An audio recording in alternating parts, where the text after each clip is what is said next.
नमस्कार, मी प्रतीक्षा. DNA मराठीमध्ये आपलं स्वागत. सर्वोच्च न्यायालयाचे सरन्यायाधीश भूषण गवळी यांच्यावर झालेल्या भ्याड हल्ल्याचा तीव्र निषेध करत भारतीय न्यायव्यवस्थेच्या स्वातंत्र्याच्या रक्षणाची तातडीने मागणी करण्यात आली आहे. या निषेधाच्या पार्श्वभूमीवर राष्ट्रवादी काँग्रेस शरदचंद्र पवार पक्षाच्या वतीने मार्केटयार्ड येथील डॉक्टर बाबासाहेब आंबेडकर यांच्या पुतळ्यासमोर निदर्शन करण्यात आलं. या प्रसंगी माजी महापौर तथा शहर जिल्हाध्यक्ष अभिषेक कळमकर यांच्या नेतृत्वाखाली पक्ष पदाधिकाऱ्यांनी डॉक्टर बाबासाहेब आंबेडकर यांच्या पूर्णाकृती पुतळ्यास पुष्पहार अर्पण करून न्यायव्यवस्थेवरील हल्ल्याचा निषेध नोंदविला.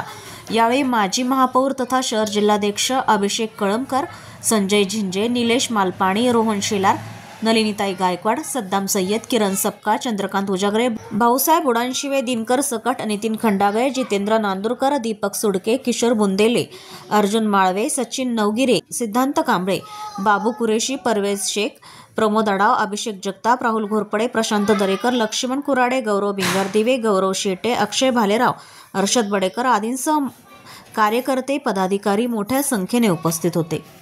आपल्या भारत देशाचे सरन्यायाधीश अर्थात चीफ जस्टिस ऑफ इंडिया माननीय श्री भूषण गवई साहेबांवर काल सोमवारी बार कोर्टरूम मध्ये एका मनुवादी विकृत असणाऱ्या वकिलांनी एवढ्या मोठ्या पदावर असणाऱ्या सरन्यायाधीश यांच्यावर बूट फेकण्याचं एक घृणास्पद कृत्य असं केलेलं आहे.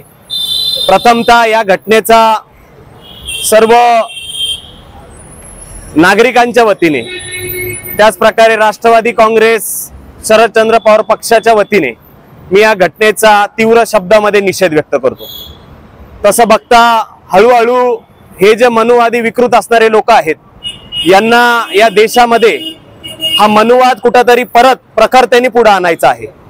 परंतु काल जी घटना घडली त्याच्यामध्ये देशभर अतिशय या घटनेचा हजारो लाखो अशा संख्येने जनतेने याच्यावर संताप व्यक्त केला.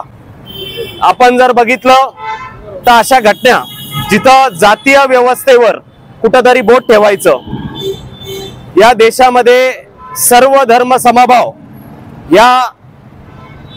याच्या खाली जसे सगळे लोक आपल्या आपल्या प्रत्येक विषयावर याच्यामध्ये पुढे येतात आणि जो पुढे येतो, जो पुढाकार घेतो, या अन्यायाच्या व्यवस्थेवर बोट ठेवण्याचं काम करतो, त्याच्यामध्ये प्रतिक्रिया देतो, त्याच्यावर कुठेतरी गदा आणायची, अशा प्रकारे एक टीम याच्यासाठी या देशभरामध्ये काम करते. अशीच परिस्थिती आपल्या महाराष्ट्राची सुद्धा आहे. कुठेतरी सामाजिक सलोखा चांगला व्हायला गेला तर याच्यामध्ये हा बिघडून कसा टाकायचा, जातीय तणाव कसा आणायचा हे आपण बघत आलेलो आहे. शहरात सुद्धा सातत्याने या घटना घडत आहेत. म्हणून आमच्यासारखे लोक या घटनेच्या अशा ज्या घटना घडतात ही कुठल्याही प्रकारचे हा जो मनुवाद आहे हा आम्ही मोडकीस आणण्याचं सातत्याने काम करू. अशा प्रकारे लोक गुन्ह्या गोविंदाने प्रत्येक जण समाजामध्ये त्याला एक चांगला सन्मान मिळाला पाहिजे. आणि विश्वरत्न डॉक्टर बाबासाहेब आंबेडकरांनी हा जो संविधान त्याच्यामध्ये आपल्यासाठी दिलेला आहे, त्या संविधानावर हा कालचा घात झालेला आहे. हा संविधान कुठेतरी हा पायाखाली तुडवायचा, कुठेतरी मजकूर टाकायचा, काहीतरी लिहून आणायचं, अशा प्रकारे हे लोक यांना स्लीपर सेल प्रमाणे काम करत आहेत. आणि ज्या लोकांमध्ये ज्यांना कारवाई होण्याची देखील भीती नसती, ज्यांच्यावर जे संविधानाला देखील घाबरत नाही, अशा लोकांना पुढे केलं जातं. जरी या वकिलाचं त्या ठिकाणी ज्यांनी हा घोर अपराध केलेला आहे याचं जरी जी वकिली आहे ती काढून जरी टाकण्यात आली तरी देखील आम्हाला असं वाटतं असे अजूनही देखील हे मनुवादी विकृत असणारे लोक हे प्रत्येक शहरामध्ये गावागावांमध्ये हे विष पेरण्याचं काम करतात. आणि हा निश्चित प्रकारे या सगळ्या गोष्टींवर मला सगळ्या जनतेला, माझ्या शहराच्या जनतेला एक जागरूकतेचा संदेश द्यायचा आहे. आपल्यामध्ये आपल्या बाजूला सर्व धर्म समभावाचे लोक राहतात. आपण कुठं नोकरी व्यवसायासाठी गेलो, सगळेजण आपण जवळ घेऊन या मागच्या काळामध्ये सगळ्यांनी काम केलेलं आहे. त्याच्यामुळे मला असं वाटतं आपण हा शांततेचा संदेश या शहरामध्ये सुद्धा काल सुद्धा एक अशी अतिशय अपमानास्पद अशी एक घटना, जे मजकूर काहीतरी डॉक्टर बाबासाहेब आंबेडकरांचं काहीतरी अंड्याचे टरपाले आणि एक मजकूर टाकून एक 2 पिशव्या त्या ठिकाणी आपल्या इम्पिरियल चौकाच्या आसपास ही घटना घडली।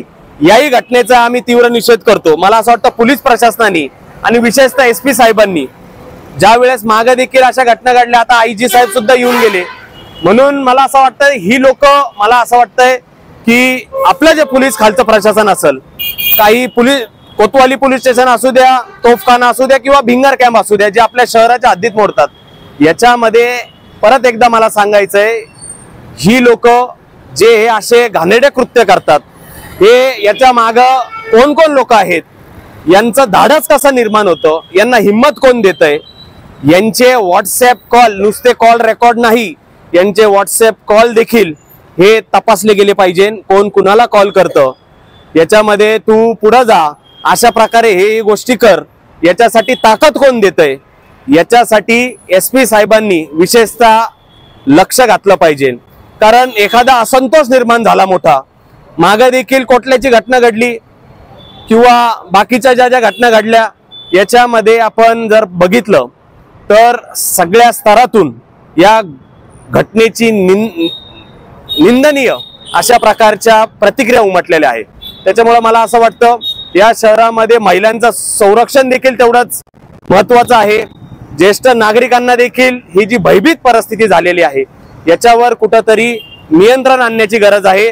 मी परत एकदा नम्रतेची विनंती SP साहेबांना करतो, समस्त पोलीस प्रशासनाला करतो, अशा प्रकारे या समाज कंटकांना आवर घाला, यांच्यावर आळा आणा, कारण हे लोक यांचा माज हा दिवसेंदिवस वाढत चाललेला आहे। कुठंतरी एखादी मोठा घटना घडली तर याच्यामध्ये SP साहेबांना मोठा एक जबाबदारी ही पेलावी लागल। तर निश्चित प्रकारे आज आम्ही कालच्या घटनेचा परत एकदा माननीय सरन्यायाधीश भूषण गवई साहेबांवर जो घडलेली जी घटना आहे, त्याचा तीव्र शब्दामध्ये निषेध व्यक्त करतो।